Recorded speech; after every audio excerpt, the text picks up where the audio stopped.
Rupayatana, Chakkayatana, Sotayatana, and so on, 12 ayatanas. And then into dhatus.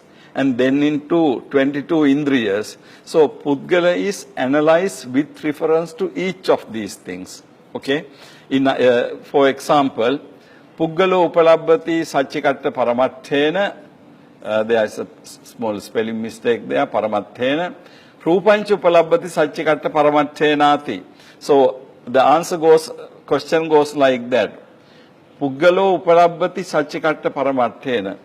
If Pudgala is obtained, if there is a Pudgala in Sachikatta Paramattena, in real and ultimate sense, Rupancha Upalabbati Sachikatta Paramattena.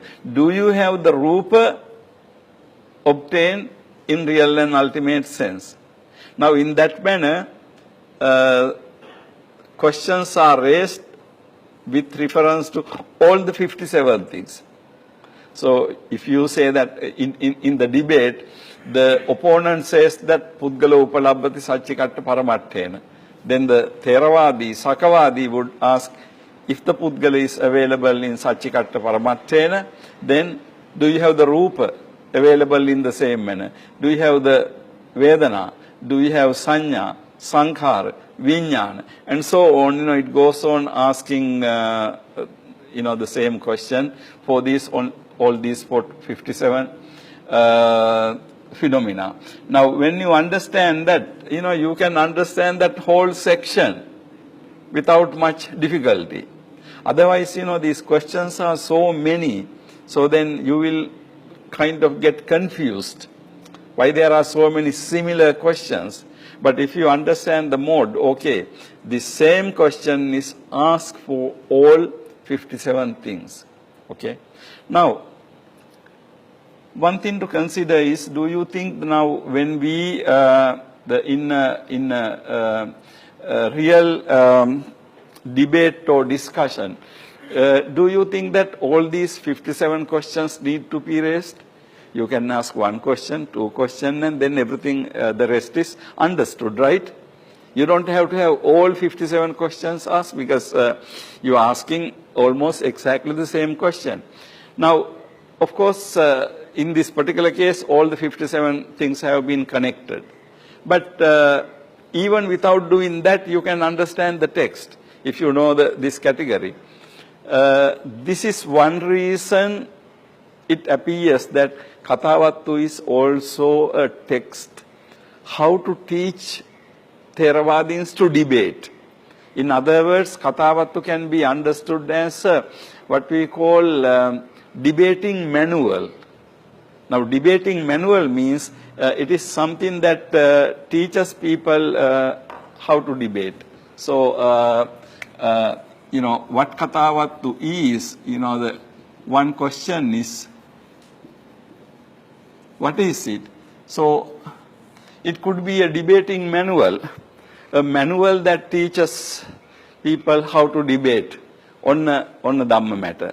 So, this is, one way to understand why Kathavattu is, goes on to details of these questions. So, the type of question is Puggalo Upalabbati Sachikatta Paramattena, Rupancha Upalabbati. Puggalo Upalabbati Sachikatta Paramattena, Vedanacha Upalabbati Sachikatta Paramattenati, so on, in that manner. Number 3 is comparison by way of analogy. So, comparison by way of analogy, Opamma Sansandana, Opamma. In this mode, the existence of the same 57 phenomena are taken as analogous to the existence of the person, and his alleged reality is examined with reference to the existence of each 57 phenomena.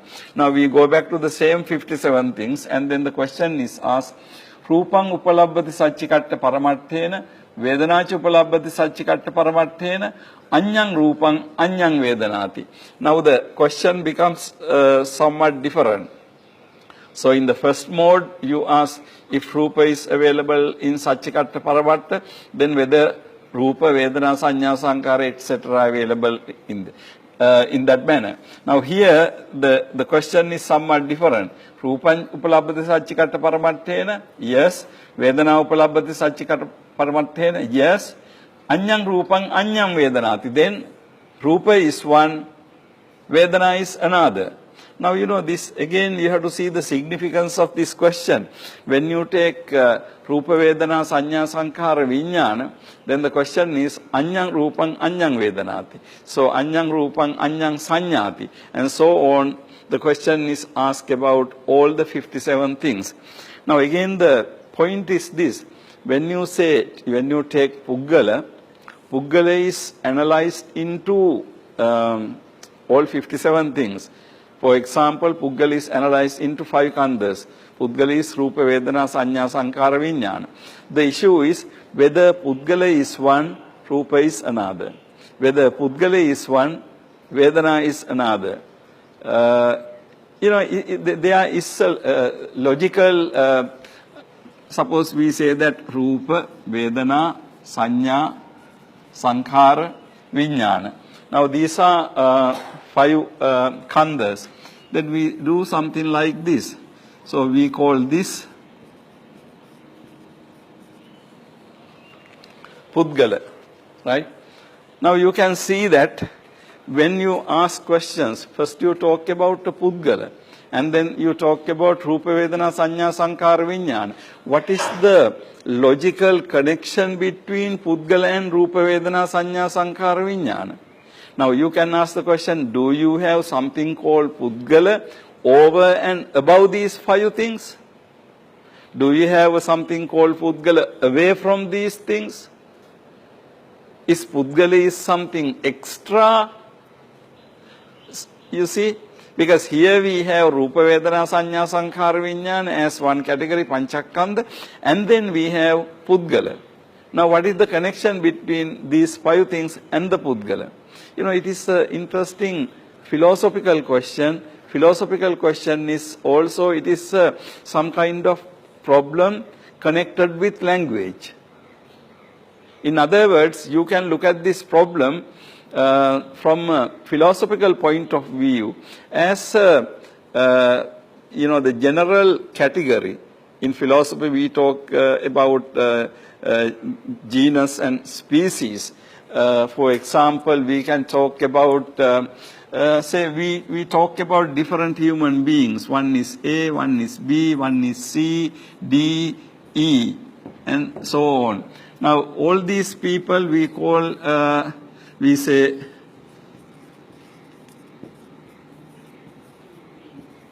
human being. Now, when you say take the broader category of human being, then we have under that William, Martin, John, Jane, and so on and so forth, all these people. Now the important question is, do you have something called human being over and above those individuals? In other words, if I ask you to count all the human beings, all the people in this assembly, do we have, in addition to Satyavadi, Dhammapala, and all these names, in addition to something called human being also can be included in that? No, if you are counting how many people are there, we don't count human being, right? Because human being doesn't exist. But of course, in order to describe it as a larger category, we use the term human being, right? But if you take only human being, does human being exist? I mean, this is a very simple philosophical question. We take trees, but of course, each individual tree, jack tree, mango tree, and all that, in order to describe this totality, we use the word tree. But in addition to all these individual trees, there is no something called tree, right? In the same manner, in addition to individual human beings, men and women, there is no somebody called human being. Now the same thing is here. The question is, in addition to Rupa, Vedana, Sanya, Sankhara, Vijnana, is there something called Puggala? You see? So now you can see that in this debate, what is going on, okay? I mean, there are certain broader categories. So you have that category in the mind, and then you ask simple looking question. Okay, Rupa is there in the ultimate sense, Vedana is in the ultimate sense. Anyang Rupang, Anyang Vedana. Is Rupa is different from Vedana. Okay, then answer given by the Paravadi is yes. Then the Sakavadi asks, Puggalo Palabati Sachikatta Paramattena, Rupancha Palabati Sachikatta Paramattenati, Amanta. Anyang Rupang, Anyo Puggaloti. Then the question is, okay, for the second question, he says, second question is, Puggalo Palabati Sachikatta Paramattena. Rupancha Palabati Sachikatta Paramattenati. If Puggala exists in the real and ultimate sense, is Rupa exist in the real and ultimate sense? Then Paravadi gives the answer, yes. Then Sakavadi asks the question, Anyang Rupang, Anyang Puggaloti. Is Rupa is one, Pudgala is another. Then Paravadi says, Nahevang Vattabbe, no, you should not say so. Now, if you understand the second question, meaning of the second question is, he asks whether Pudgala is one, Rupa is different. Now, in actual fact, we cannot talk about Pudgala without reference to Rupa. And then we cannot talk about Rupa without reference to Pudgala, right? So, if you take Pudgala and Rupa, now as two different things, then you are in trouble. Because actually Pudgala is composed of all these things. So, when he asked the question whether these two things are two different things, Anyang Rupang, Anyang Puggaloti. Pudgala is one and the Rupa is another. Nahevang Vattabbe, you should not say so. Actually, according to the argument, it appears that if you say that Puggalo Palabati Sachikatta Paramattena, Rupancha Palabati Sachikatta Paramattena, if you say yes to that question, okay, Pudgala is available in real and ultimate sense, Rupa is available in the real and ultimate sense, then Sakavadi asks from the Paravadi, then are these two are two different things? Naturally, I mean, you have to say that, okay, Pudgala is available in true sense, Rupa is available in true sense. Then are they two things? But of course, suppose Paravadi says yes to that question also, then Paravadi is in trouble. Because then Paravadi has to accept that there can exist something called Pudgala without Rupa, right? If you say Anyang Rupang Anyo Puggaloti, Anyang Rupang Anyo Puggaloti. So if you say Rupa is one, Pudgala is another, then the issue is that you say that Rupa and Pudgala can exist separately. Now, what is wrong with that? Why it is wrong to say that Pudgala exists separately from Pudgala and Rupa are two different things? Now, why it is wrong? Because Pudgala is really, in a way, in the language, a common name, common concept, which does not have a separate reality. In other words, as a simple grammatical point, in grammar we have different nouns. We have proper names. Proper names refer to individual people. And then, in addition to proper names, we have something called, say, men, women, or human being. Actually, those are not proper names. They don't refer to any particular person. They are what is called some kind of, the abstract names we have in our language. They refer to a group, but of course, in themselves, they don't have a reality. So when you say human being, of course, we will have to talk about human being through particular human beings. Otherwise, we don't have something called human being, right? We don't have something called human being. Okay, this is him. But if you ask, okay, who is human being? We have to show a particular person, right? Same thing. We can talk about animals. If you ask, okay, who is animal? Then we have to show either tiger, deer, dog, or whatever as animal. Not something called animal. I mean, you understand that. So this, but here you can see that the question is basically a philosophical question. What I mean by philosophy is there are two different categories. One category is, referring to the individual names and individual parts. Other is the general thing. Another way to look at this same problem, comparison by way of analogy, is to see this as a part and whole. In this type of discussions, we use these two terms, part, whole.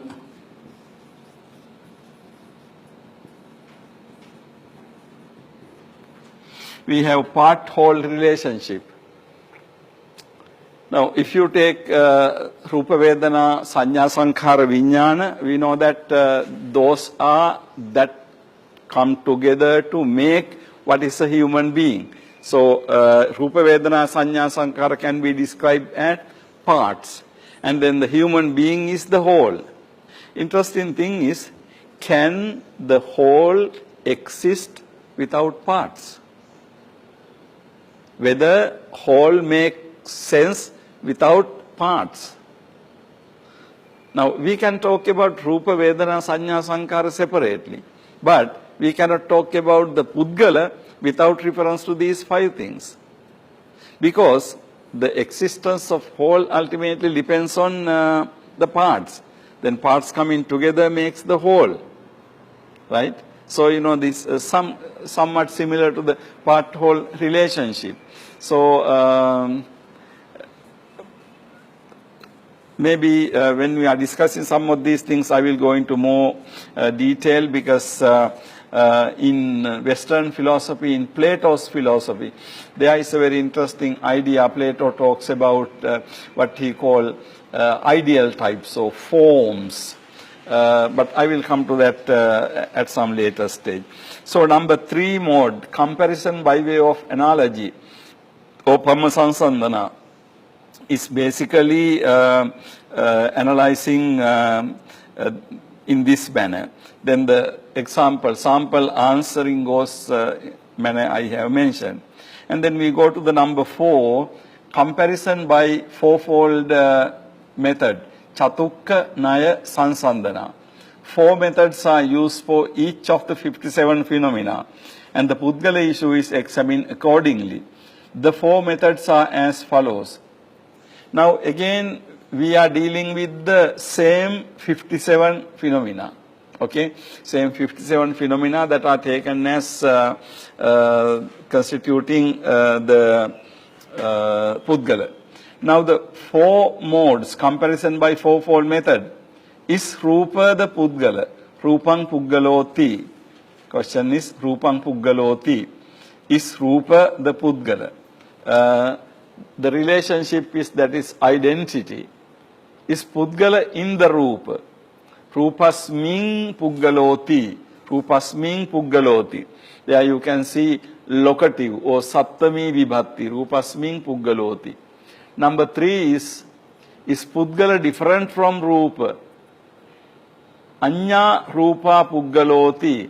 Is Pudgala different from Rupa? Anya Rupa Pudgaloti. There you can see the Avadi or Panchami Vibhatti grammatically. Then number 4 is Rupa in the Pudgala, Puggalasming Rupanti. Again, locative case, the Pudgala is in the Rupa. Now again, earlier we had this analysis, Kala, Okasa, Avayava, and so on.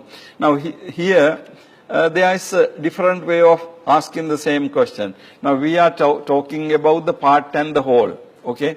If we are talking about part and the whole, what is the relationship, nature of the relationship between part and the whole? Now if you take Rupa as a part, Pudgala as a whole, how part and the whole are connected? Now there can be 4 different ways to view the part-whole relationship, right? Is Rupa the Pudgala? Now the first question is identity, whether Rupa equals Pudgala, whether Pudgala and Rupa are the same thing. So there we are talking about the identity between the two, whether Rupa equals Pudgala, whether Rupa is Pudgala. Rupang Pudgaloti. Then is Pudgala in the Rupa? Now another way to ask question is whether the Pudgala is in the Rupa. Whether the Pudgala is in the Rupa. And then the number 4 question is the other way around, whether the Rupa is in the Pudgala. Okay? And then number 3 question is whether Pudgala is different from Rupa. Whether Pudgala is one, Rupa is another.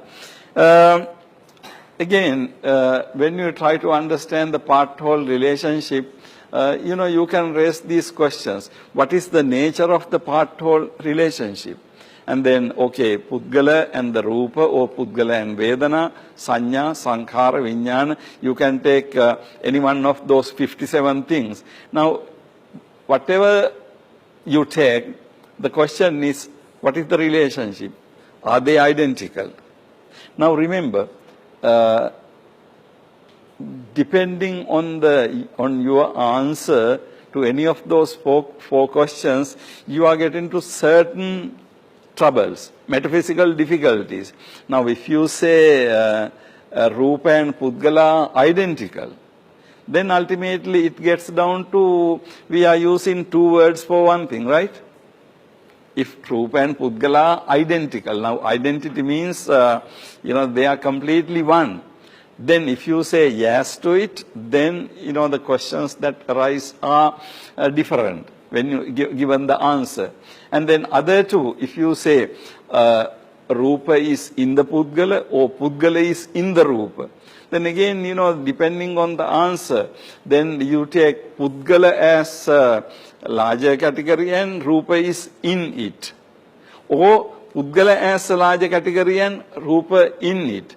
Now again, depending on the answer you give, there are further questions to be asked.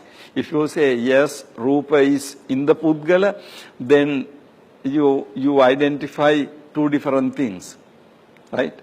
Rupa has to be one, Pudgala has to be another. Then that question is again specifically raised, Anya Rupa Pudgaloti. So Rupa and Pudgala are completely separate from each other. Now, if you answer in any manner, the issue is that, there are certain philosophical, metaphysical questions arise. How can you say that Pudgala and Rupa are the same? Or they are different? Moment you say they are different, then you have assumed there are 2 things. But does Pudgala exist really? No, it is just a concept.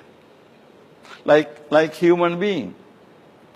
So you can see that unless you are philosophically sophisticated, you are going to be in trouble. So when you read Kathavatti, you can see how the opponent, Sakavadi and Paravadi, deal with this question. So number 4 is comparison by 4-fold methods. So again, is Rupa Pudgala identity, Pudgalas being Rupa inseparability, is Pudgala different from Rupa difference, and then again, is Rupa in the Pudgala, Pudgalas being Rupa and inseparability. Now, the issue is, whenever you take these things, you can see that the answer depends on how you basically interpret these 2 categories. Now, if you take these 2 as 2 different categories, then of course your answer will be one, and consequently the difficulties you are going to face are also going to be different. Okay, so but when you really reflect, you can see that ultimately some pretty simple logical categories are going on here, right? I mean, they are not, in a way, not very difficult when you see that. But only thing is, we don't sometimes think about these things very much. The relationship between tree to individual trees, the relationship between particular human beings to a category of human being. Same thing, the relationship between Pudgala and the five khandhas that come together to make a Pudgala. Number 5, examination by way of associated characteristics. Lakhana Yutti Katha. So the next one is Lakhana Yutti Katha. The issue is examined with reference to 4 pairs of characteristics of the person, namely with conditions or without conditions. Sappache, Appache. Constructed or unconstructed. Sankhata, Asankhata. Eternal or non-eternal. Sassata, Asassata. With external features or without external features. Sanimitta, Animitta. Now again, Sappache, Appache, Sankhata, Asankhata, Sassata, Asassata, Sanimitta, Animitta. Now these are categories we use in order to understand phenomena, in order to understand things. For example, we can talk about with conditions, without conditions. Sappache or Appache. When we talk about any particular phenomenon, we are talking about those things as Sappache. Sappache means conditioned things or constructed things. But in Buddhist philosophy, do we talk about Nirvana as in the categories of Sappache and Appache? No, we don't talk about Nirvana as Sappache.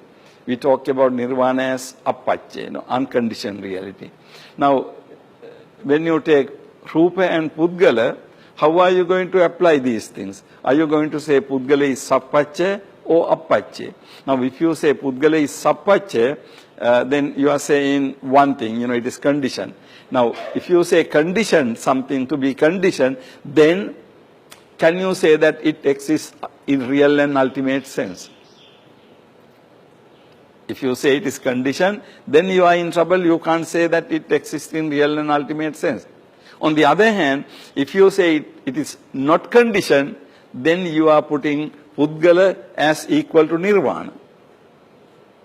Can it be? Is it possible? Is Pudgala is something like Nirvana? Now you see, you select either category, but you are in trouble. If you say Sappache, you are faced with some type of difficulties. And if you say Appache, you fall into some other type of difficulties. So either way, because we are applying these things into concept, Sappache and Appache. So in a way we can say that any phenomenon has to be Sappache or Appache. Then if you say certain Rupa is to be Sappache, then that's okay. But then if you say Pudgala is Sappache, then we are saying something different. In a way, we can say Pudgala is Sappache, because Pudgala has to depend on Rupa, Vedana, Sanya, Sankara, Vijnana and 57 things. That's fine. But then, next question is, can you say then it exists ultimate and real sense? Because Sappache things you can't say exist in ultimate and real sense. Now, similar consideration, Sankhata and Asankhata. Sankhata is constructed, Asankhata is unconstructed. Now, what is it that we usually say Asankhata or Asankhata Dhatu? What is Asankhata Dhatu? Nirvana, right? Asankhata Dhatu is Nirvana. Now, here the question is whether these things are Sankhata and Asankhata. Now again, similar situation. You can say Rupa, Vedana, Sanya, Sankara, Vijnana, Sankhata. And what about the Pudgala? If Pudgala is Sankhata, then of course Pudgala cannot be described as existing Sachikatta Paramattena. However, on the other hand, because of that difficulty, if you say that no, it is Asankhata, then you are again in trouble, because according to Buddhist philosophy, we do consider only the Nirvana, basically the Nirvana as Asankhata Dhatu. I think Akasa is also Asankhata. And then eternal or non-eternal, Sassata, Sassata. Whether something is to be Sassata or Asassata. Now what should be the answer for that? Rupa, Vedana, Sanya, Sankara, Sassata or Asassata? How to answer that question? Now these are two different categories. Sassata or asassata? Can we apply these categories to something? Again, sassata is eternal, asassata is non-eternal. Now we can say Rupa, Vedana, Sanya, Sankhara, Vijnana are asassata, non-eternal. Then the question is, if Pudgala is, the collective noun to refer to these things, can we say that Pudgala is also asassata? There are different philosophical questions involved. For example, now we have the concept of tree, right? Suppose all the trees are destroyed in the universe. Now what will happen to the tree, concept tree? Do we still have the concept tree or not? Okay, we can say that all the jack trees and mango trees and all the trees are now no more in the world. Now what will happen to the tree? Or in other words, this example is not very good, because if we say all the human beings are disappeared from the world, then we can ask whether the concept of human being can exist. But the funny thing is, there is no one to ask that question if all human beings are disappeared. So this question is not very good category. But we can say something like this. We can go to tree. Now, of course, under tree, you can have jack tree, mango tree, coconut tree, and so on. Now we say these are trees. Then we can ask the question, if all the trees are gone from the universe, what about the tree? Do we have that tree or not? What do you really think? All the trees are gone, no more trees are in the world. Then, what about the concept tree? Look, this is really interesting. In a way, if all the trees are gone from the universe, there are no more trees, then there is no example for us to show, okay, this is a tree, right? So, no more examples. However, can't we say that the tree exists as a concept in our mind? Can or cannot? Because we know about trees. Although now trees are not there, we have seen trees. So, doesn't it exist in some manner as a concept? For example, dinosaurs are no more, right? But aren't we talking about dinosaurs? Now, where do dinosaurs exist? Do they exist? Now they exist only in the movies, cartoons, picture books. They exist, we can say. But dinosaurs don't exist, right? But on the other hand, we have a concept of dinosaur. Right? Now you see, when we use the word exist, that word exist has also different meanings. I mean, we can say that jack tree is there, jack tree exists. I mean, you have a tree here. But all the jack trees are gone, all the trees are gone, but still we can talk about the tree. We can say long time ago there was something called tree in the on earth, and we can draw the picture. But where does it exist? It exists only as a concept.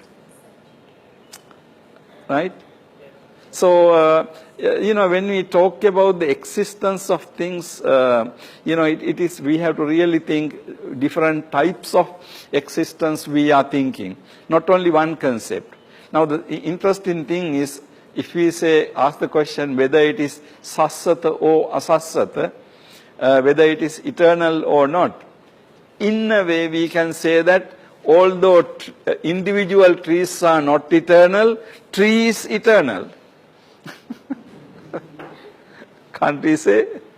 Because a tree as a concept doesn't go so long as human beings are there, so long as the human beings who know about it are there, in a way. But I'm just posing a question to you. However, the problem is this: whenever you say something is sassata or something is asassata, there is a more serious philosophical question. Now, whenever you use these categories sassata and asassata, if you say something is sassata, eternal, although it sounds a grammatically correct sentence, when you say something to be eternal, you say it doesn't destroy it, okay? But on the other hand, for you to say something is eternal, how do you know that? Are you going to be eternal to know that? No. Then why do you say something is eternal? By saying that if you say, okay, it will not destroy it, in a way, okay. But when you say eternal, I mean, it doesn't make much sense. Eternal means eternal. So we also have to be eternal in order to know that. Now, this is why, interestingly, in the Buddhist philosophy, even nirvana is not described as sassata, right? We don't use that word, because sassata and asassata. Now, sassato loko, asassato loko, these two questions have been avyakruta questions. Buddha did not answer these questions. Why Buddha did not answer? There can be so many, the reasons why Buddha did not answer these questions. So, you have category of sankata, asankata, sassata, asassata, and also sanimitta, animitta, whether it has nimitta or whether it has no nimitta. Now again the situation is interesting.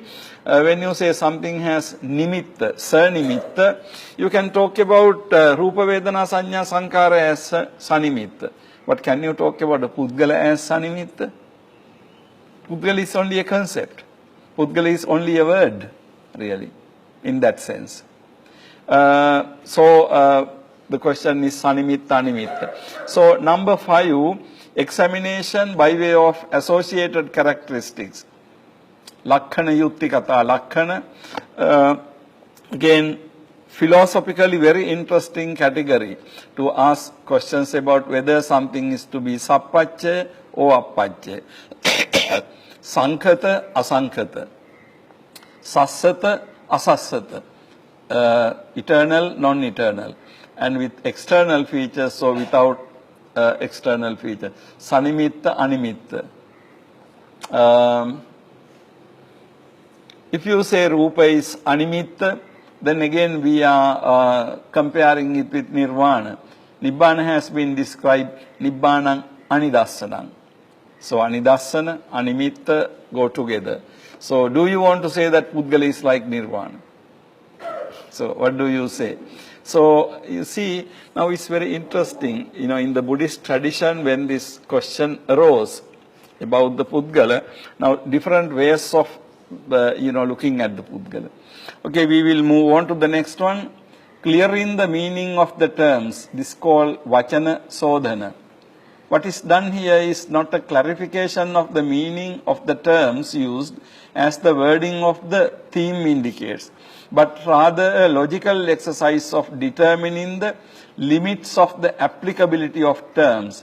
It is an exercise in distribution of terms and process of conversion. Now, clearing the meaning, Vachana Sodhana. Now, Vachana Sodhana is an interesting thing. Usually, Vachana Sodhana. Sodhana means purifying the words. Usually, Vachana Sodhana means making clear the meaning of the terms. However, in the Kathavattu, Vachana Sodhana is used in a somewhat different sense. It is a logical exercise determining the limits of the applicability of concepts.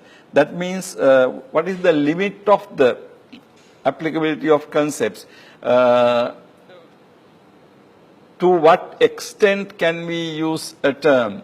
So, in logical reasoning, we have something called distribution of terms. Now, also the conversion.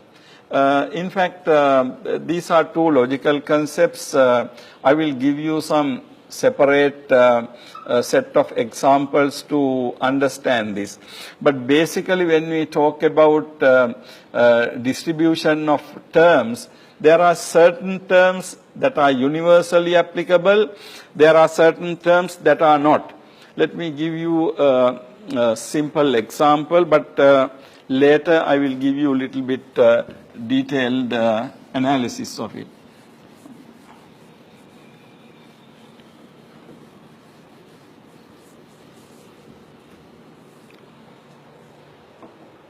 Now suppose we say something like all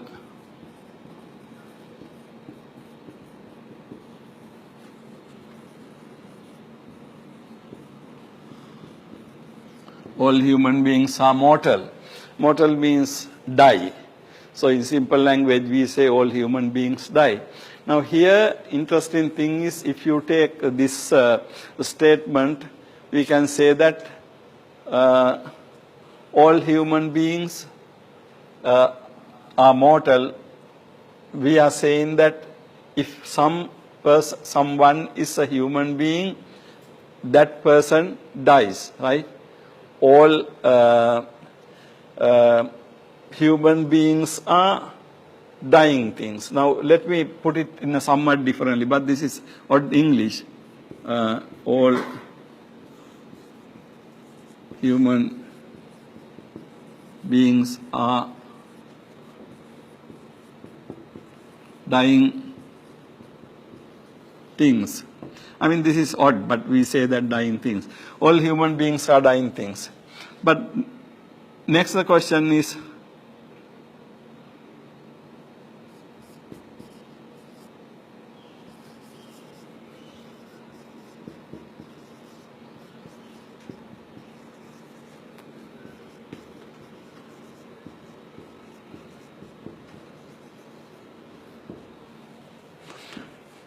we can ask the next question. So we say all human beings are dying things. But look at the next question. Are all dying things human beings? Why not? There are other things that die, right? Not only human beings, animals, trees, plants, and so it's pretty simple. But here you see distribution of terms, certain terms can be distributed and applicable widely, certain things cannot be. Now when you talk about the human beings and dying things, of course human beings and dying things go together. But if you say dying things, it's a much larger category, right? Logically, now you see, even though this is not said in these logical words we are using today, Kathavattu has these logical things. Like, the same thing we can talk about sort of diagrammatically. If we have something like that, here we have what is called all dying things. So this entire circle represents all dying things. Within this circle we have human beings, right? Within this circle we have human beings, because in that circle, you can include not only human beings, there are many other beings and things that die, right?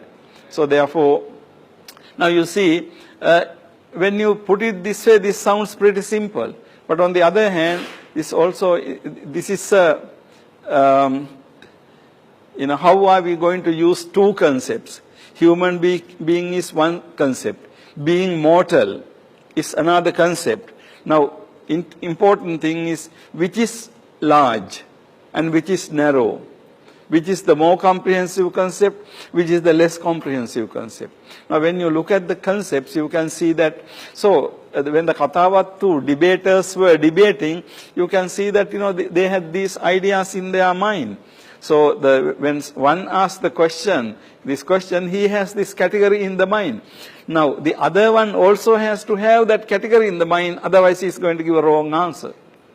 Now listen, see, this is a debate between two people, and if you lose, you lose your face, right?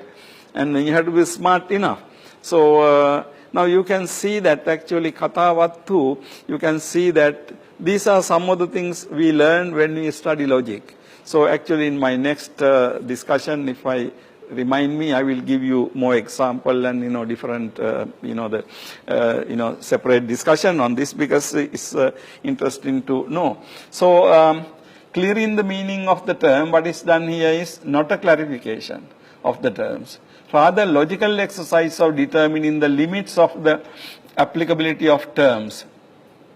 It is an exercise in distribution of terms and process of conversion.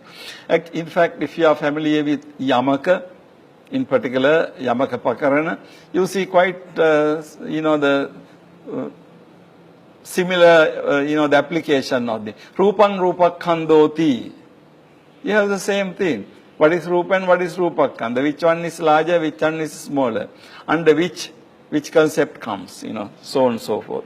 So you will see this being debated in the Kathavattu. Then we have number 7, inquiry into terms, concepts. Panyattanu yoga. Now terms or concepts. Actually panyatti is the word we are using here. Panyatti.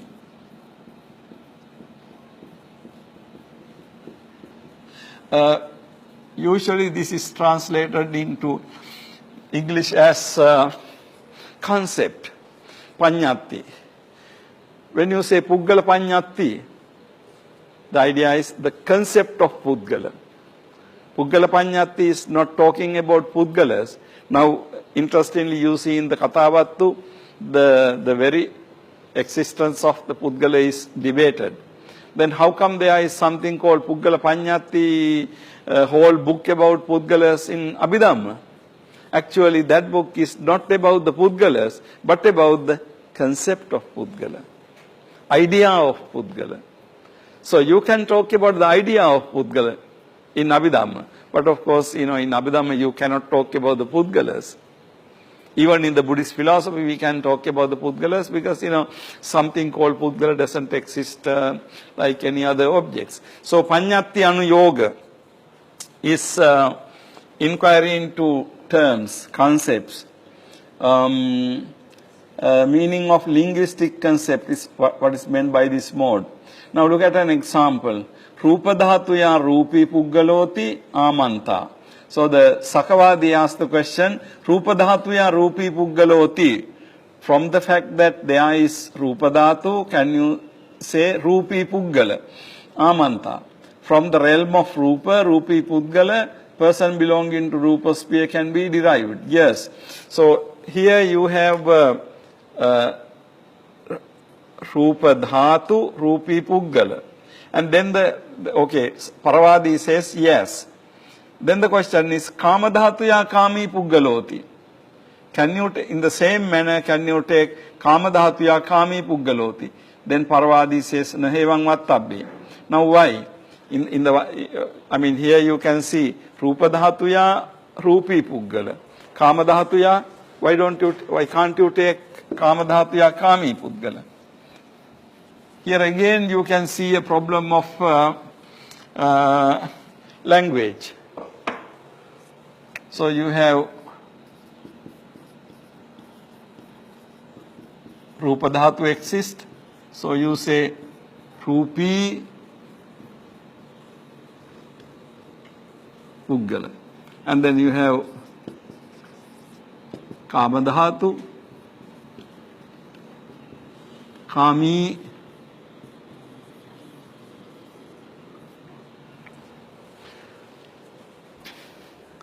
to the first question, Paravadi says yes. But to the second question, he says no. Why? If you look at carefully, you can see that although Rupa Dhatuya Rupi Puggala, from the presence of Rupa realm, you can say Rupi Puggala. Now, Rupi in Pali language is what? Grammatically. Rupi. Taddita, right? Come on, I think you folks are experts in Pali grammar. Rupi, Rupin, that means in Sanskrit or e. So Rupi Puggala means Taddita, the person who is having Rupa, right? And also you can say Rupi Pudgala is a person who is living in the Rupa. So there are two meanings. As a Taddhita, this has two meanings. One meaning is one who lives in Rupa realm. The other meaning is one who has Rupa. Okay? These are the two meanings, basically. But in this particular context, if you take Rupa Dhatuya Rupi Puggalo, in the sense of Rupa Dhatu, you say Rupi Puggal. However, Kama Dhatuya Kami Puggaloti, the Paravadi says no, because if you say Rupi Puggala, it means a person who is living in the Rupa world. But if you say Kami Puggala, it doesn't mean the person who is living in the Kama world, but means person who has Kama. Right? So, Kami Puggala in Pali language is not used to refer to a person who lives in the Kama world, but to a person who has Kama. You see, again the problem of language. So, you say yes to the first question. The second question is language-wise and structure-wise exactly same. But it gives a different meaning. So, if you say yes to first question and also yes to second question, you are in trouble. Why? Because you did not understand the proper functioning of language. Now again, this is a debate. So you debate and you want to see other person is how smart is the other person. So you give both questions, Rupa Dhatuya Rupi Puggalo, Kama Dhatuya Kami Puggalo, both are structurally same. Language wise, both are same. Rupi, Kami, both are adjectival phrases. In traditional grammar, we call in Taddhita. So both are Taddhita terms. But if you take the meaning is different, right? Because meaning we go by the usage. So Rupi Pudgala means a person who has a Rupa, basically living in the Rupa. But Kami Pudgala doesn't mean person who is living in the Kama world, but person who has Kama. The problem is Kama world can have even the Buddhas and Arahants, right? Who do not have Kama. Yeah? When you say Kami Pudgala, is a person in the Kama world, the meaning is different. But the idea is that Kami Pudgala means a person who has Kama. So, the different. So, this is called inquiry into terms, concept, Paññattana Yoga. In this context, although two terms are structurally similar, they have different meanings. Okay? They have different meanings. Now, we will move on. Examination by destiny, departure, and relinking. Gati, Chuti, Patisandhi, Anuyoga. Anuyoga here means examination, Anuyoga. The issue of Pudgala is examined with reference to the destiny, departure, and relinking. Gati, Chuti, Patisandhi. Of the person with his identity as the focus. Now again, when you are talking about the reality of the person, you can talk about whether the Pudgala's Gati. Gati means, the birth in a particular place. Chuti means departure. Patisandhi means relinking. Now these are basically the things we discuss in relation to a person's samsaric existence. Gati, Chuti, Patisandhi. So in this category, Gati, Chuti, Patisandhi are discussed with reference to identity of the person. Say for example, you can ask questions whether the Pudgala goes from birth to birth, whether that goes from birth to birth is Pudgala, whether that person who gets Patisandhi is the same or different, things like that. Then we go to the number 9, examination by derivative concepts. Upada Panyattanu Yoga. Now first so Panyatti, now then there is a category called Upada Panyatti. Now Upada Panyatti means Panyattis that depend on other Panyattis. So here we have Panyatti, then we have Upada Panyatti. Upada means dependent concepts. Panyatti concepts. Upada Panyatti means dependent concepts. Which represents the derivative character of the concept of person. Since the Pudgala depends on such other concepts as Rupa, Vedana, etc., if those concepts are impermanent, then is Pudgala, being a derivative concept of those concepts, likewise impermanent? So this is one question. Of course, this question can be raised, all 57 things we mentioned before, all 57. But do you understand the question? Try to, since the Pudgala depends on such other concepts as Rupa, Vedana, so on. Okay, we cannot talk about a Pudgala without reference to Rupa, Vedana, Sanya, Sankara, Vijnana and so on. Now the question is, if those concepts are impermanent, Rupa is impermanent, right? Vedana, Sanya, Sankara, Vijnana, impermanent. If those concepts are impermanent, then Pudgala being a derivative concept, Pudgala being a derivative concept of those concepts, that means you derive the concept of Pudgala based on Panchakkhandha. In other words, what it says, if you don't have Rupa, Vedana, Sanya, Sankara, Vijnana, then there is nothing for you to talk about as Pudgala. So the concept of Pudgala depends on 5 khandhas or all 57 things you can say. Now the question is, if Rupa is impermanent, whether Pudgala is impermanent. Now then again very interesting, the Paravadi doesn't want to say that Pudgala is impermanent. Right? Whole issue is that, because he wants to say that Pudgalo upalabbati sachikatta paramattena. But Paravadi would not say Rupang upalabbati sachikatta paramattena, that he will not give the same answer. But he would say Rupang upalabbati sachikatta paramattena. But then the question is, if you accept the first premise that Pudgala is a derivative thing of Panchakkhandha, then whether whatever is applicable to Rupa, Vedana, Sanya, etc. is applicable to the derivative concept. Whether you want to say yes or no. But again, you see, interesting thing is this.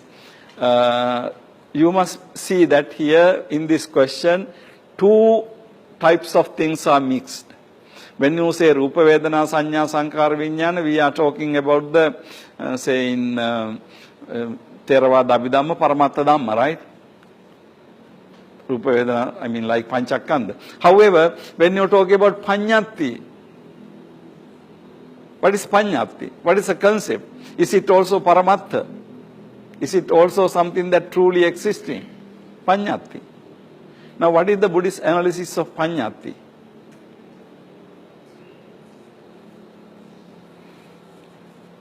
By the way, actually, what is the Buddhist analysis of Panyatti?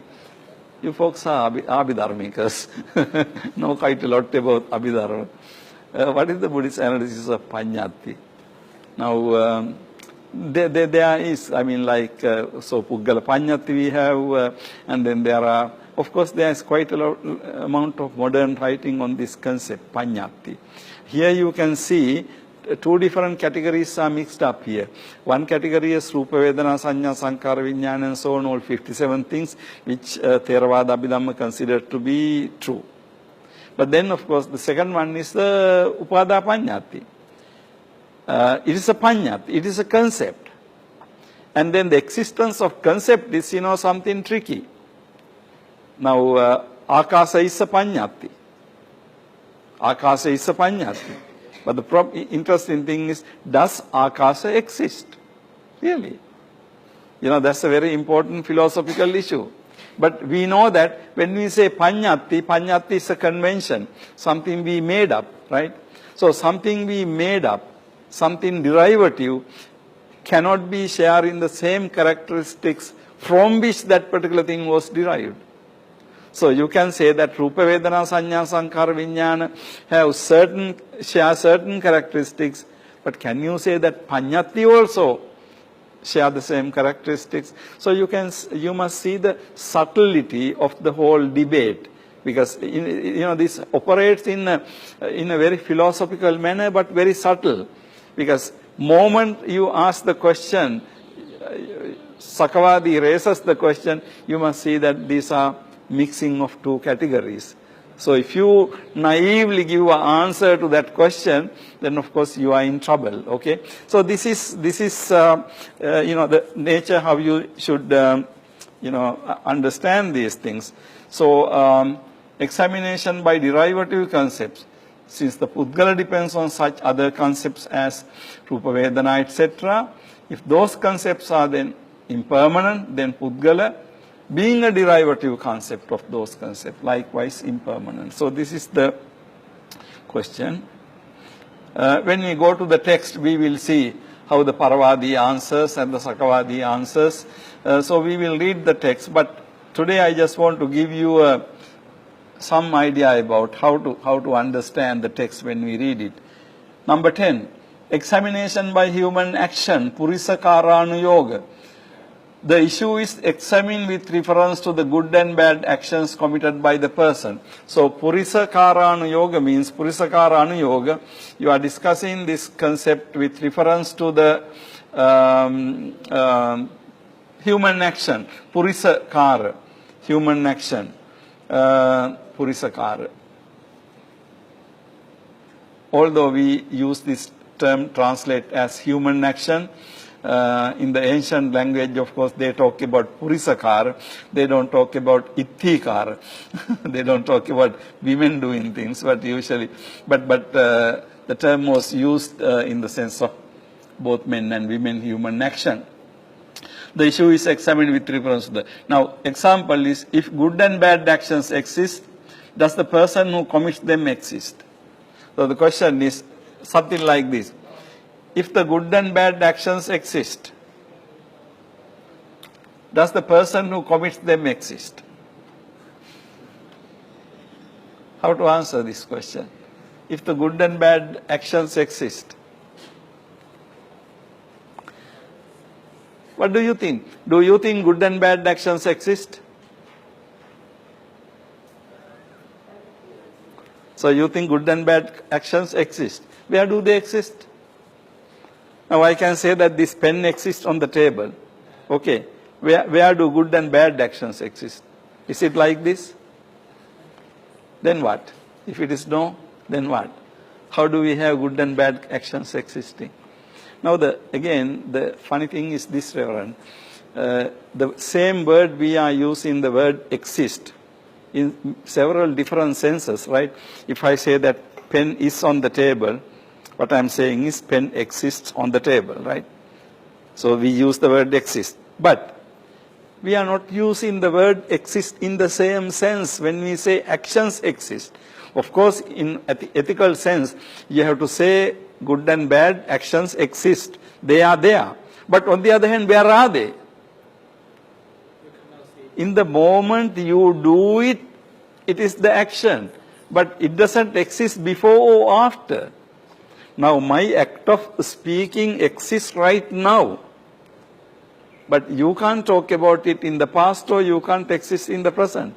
So you can see, even the concept of good and bad actions existing has to be understood as different from the existence of other things, right?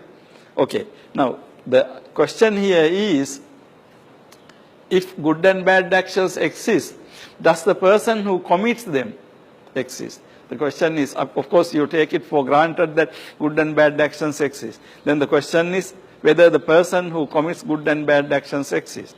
Now you see, in a way, both questions are problematic, because you cannot talk about good and bad actions existing in the regular sense. Now, of course, if you believe that good and bad actions exist, then you have to say that there must be somebody who is doing it, right? You can't say no to it. Because how can good and bad actions exist without somebody doing it? So doer has to exist. But again, Reverend, we have to be very careful about the language. Now, Buddha says, when the question was asked, so karoti, so patisangvedeti, Buddha says, don't say so. Anyo karoti, anyo patisangvedeti, Buddha says, don't say so. Now, again you can see, so on the one hand, Buddha doesn't want to say doer and the same person, so karoti, so patisang, experiencer and the doer are the same. Or Buddha doesn't want to say experiencer and the doer are different. So you see, even the category of doer is problematic. Now here the question is, if the good and bad actions exist, does the person who commits them exist? We will see what the Paravadis answer and how the debate goes. But now I just want you to, understand these modes of, the questions. Examination of human action. Examination by super knowledge. Abhiññānuyoga, abhiññā. The issue is examine. Issue means whether the Pudgala exists. Examine with reference to the person who develops 5 super knowledges. Iddhivida, Dibbasota, Pubbenivasanussati, Parachitta Vijanana, and extinction of influxes asavakkaya. So these are the 5 super knowledges. Examination by super knowledge, abhiññānuyoga.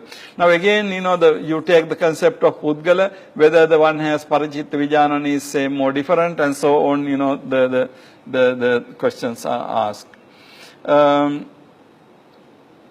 12 to 15, examination by kingship, caste, way of life, and birth. Ñātaka, jati, patipatti, upapatti, anuyoga. The issue is examined with reference to mother, father, brother, sister. Kingship. Now these concepts are used whether the Pudgala is the same as mother, father, and so on. Or Brahmana, Kshatriya, Vaishya, Shudra. That is reference to caste. Householder, renouncer, way of life. Whether Pudgala, Pabbajita, Ghatta, Pabbajita, and so on. The divine beings and human beings, etc., the kind of birth one gets. Now the questions are something like this. If mother exists, does a Pudgala exist in that manner?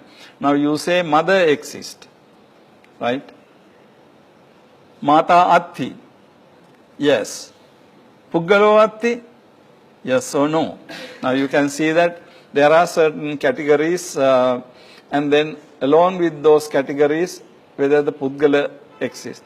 Now again you see, you must see that the categories are 2 different things. When you say mother, father, brother, sister, we are using these terms in order to know certain particular social relations, right? I mean, there is no one different category of people called mothers. No different category of people called fathers. Somebody becomes mother to somebody. Right?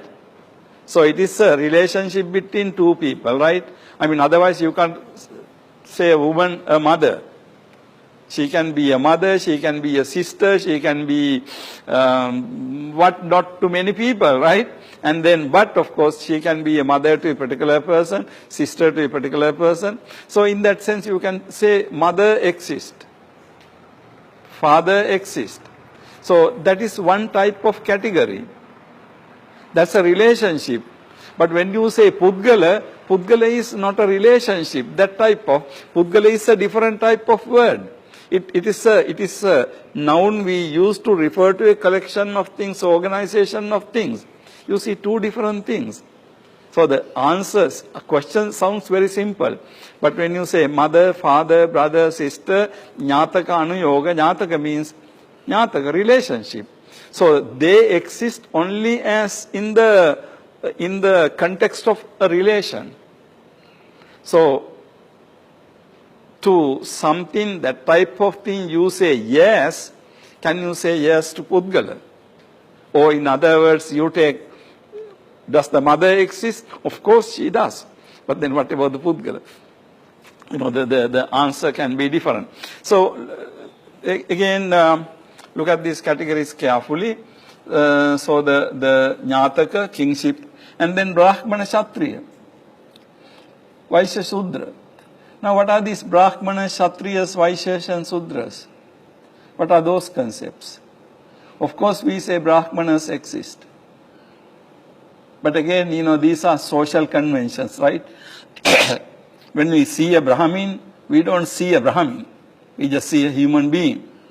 But depending on, certain things, we call him a particular person Brahmin or Shastriya or, something. But we don't see those. So those are kind of social conventions. I mean, each category has a different metaphysical implications, okay?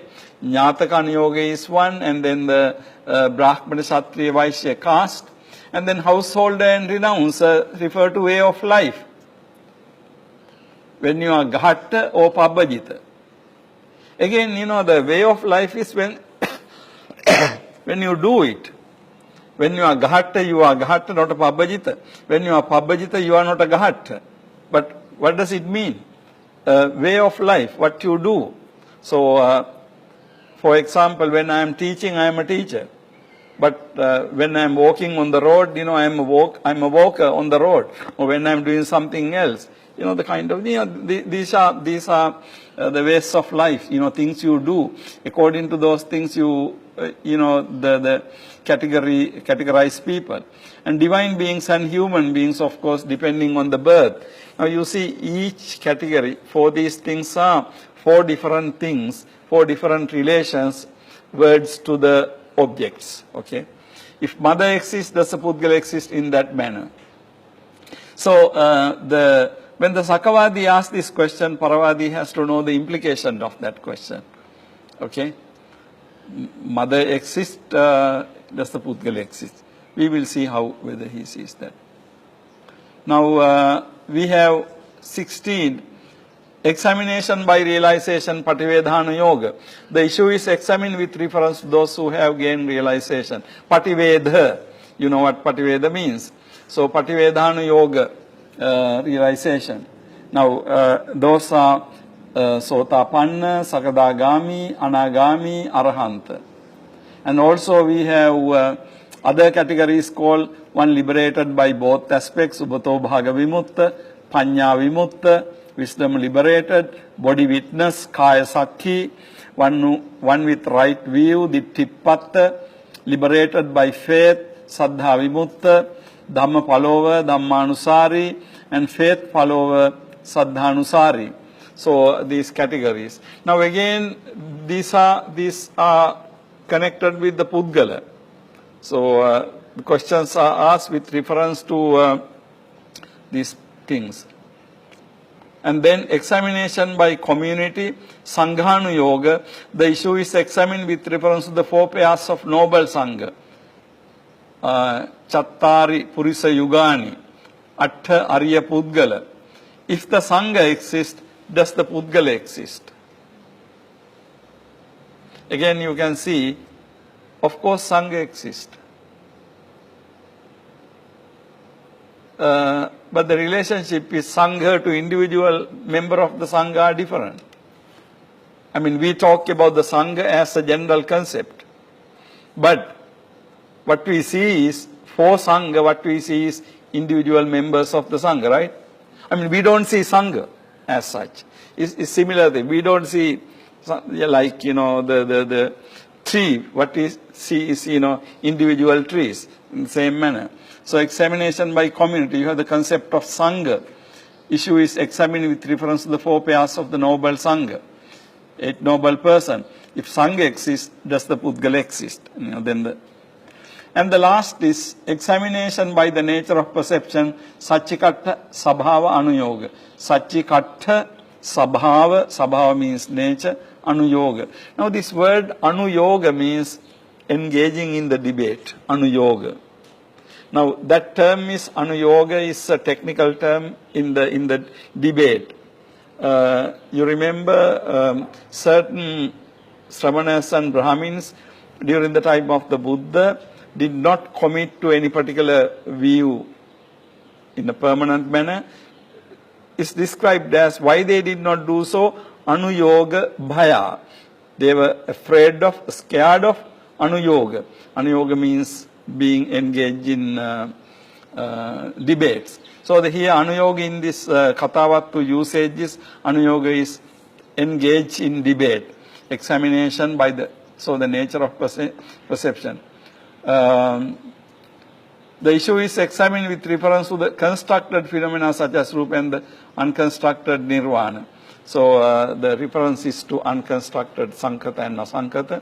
So, these are, now these are basically the 18 terms, 18 modes that are described in the Kathavattu in order to examine the Pudgala. Now in addition to that, there are additional modes. But I think today I will maybe wind up my talking. I was advised by not to have whole 2-hour classes, maybe because for the convenience. So we have few more minutes. I can answer if you have any questions, and then we will wind up for today. So what I described up to this point is, these are the main 18 modes according to which the Pudgala issue has been analyzed or debated in the Kathavattu. Now, before winding up, let me tell you a word or two about why these 18 modes. Of course, we will see some other modes also. How do these modes come? What is the rationality of identifying these modes? In other words, my question is something like this. Why only these modes? Why only these things? Aren't there any other ways to ask, debate about the, the Pudgala? Are these everything? Don't we have any other modes? So anyway, these are things for you to think. Why only these 18 modes? But when you look at the 18 modes, you can see that modes are coming dependent on the nature of the Buddhist philosophy. Now, Attapurisa Pudgala. Now, Attapurisa Pudgala is one concept we use to examine Pudgala. But of course, if you are discussing the same philosophical issue from a different philosophy, then you will not have concept of Chattari Purisa Yugani and Attapurisa Pudgala. So that concept is available only in the Buddhist tradition. So you can see the modes have been derived from the Buddhist philosophy. Like you have super knowledges. Super knowledges are not discussed in other philosophies, other Indian religious systems perhaps. So these concepts, these categories are derived from the nature of the Buddhist philosophy.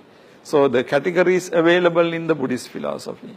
And but that doesn't mean, I think, because I will show you in my next discussion, there are, in the Kathavattu itself, there are some other modes, but they have been not given names. So I just gave names for the sake of study. We will look at that next week. But do you have any questions, comments, or anything? Any questions to be clarified?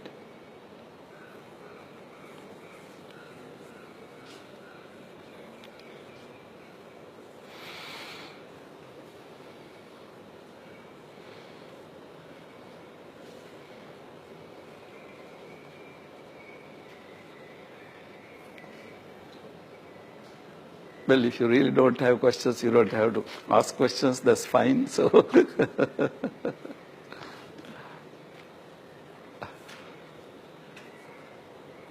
okay, one thing you can do is go home, go back, and then when you read Kathavattu, try to read with the help of these categories. Then you will see. Because otherwise, this text like Kathavattu doesn't make much sense if you don't have a map. So I'm just trying to give you a map how to read it.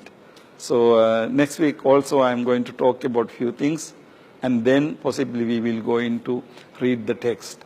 So my plan is to read the selected few things with you. I will be reading Puggala Katha completely and see how it has been applied.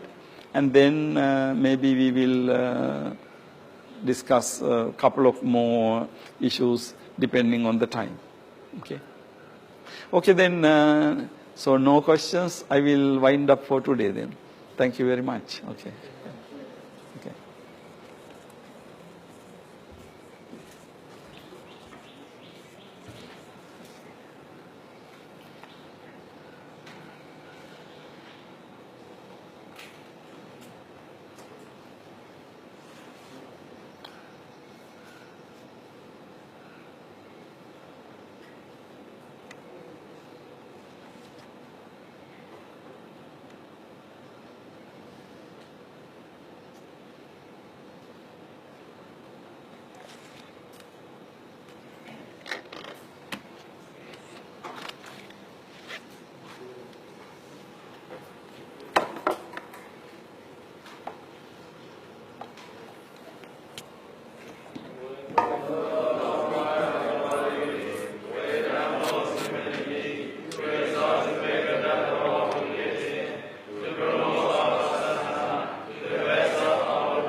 Afternoon, 2 o'clock, we will be discussing research methodology.